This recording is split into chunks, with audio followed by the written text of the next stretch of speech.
শুনে ঠিক বলবেন না, বুঝে ঠিক বলবেন না।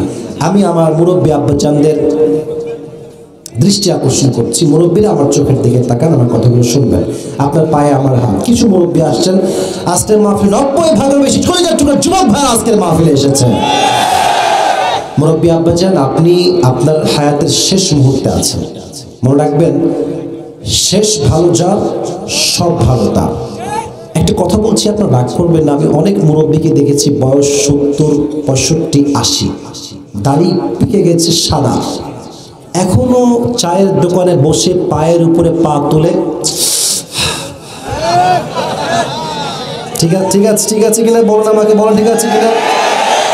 এরকম মুরব্বী বাংলাদেশে আছে না?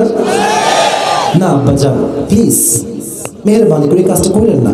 আপনাকে বিড়ি টানতে দেখলে হাজার যুবকের চরিত্র নষ্ট হয়ে যায়। এই স্বভাব থেকে বের হয়ে আসে না, তৌফিক দান করুন পড়া আমি। আর এই মাইকের সাউন্ড এখানে বেশি মুরব্বী না, আমি দেখতেই পাচ্ছি। অনেক মুরব্বী বাড়িতে আছে, অনেক মায়েরা বাড়িতে আছে, ওয়াজে আছে। আপনাদেরকে একটা কথা বলতে চাই, শীতকাল চলতেছে, আপনার ছেলেকে সময় মতো অল্প বয়সে দিনদার মেয়ে দেখে বিয়ে দিয়ে দেন। This is the perfect time. সামনে শীতকাল, এটা পারফেক্ট টাইম না যুবক ভাইরা বলো? তবে বিয়েটা কোনো মজার জন্য হবে না, বিয়েটা হবে একমাত্র নিজের চরিত্রকে রক্ষা করবার জন্য।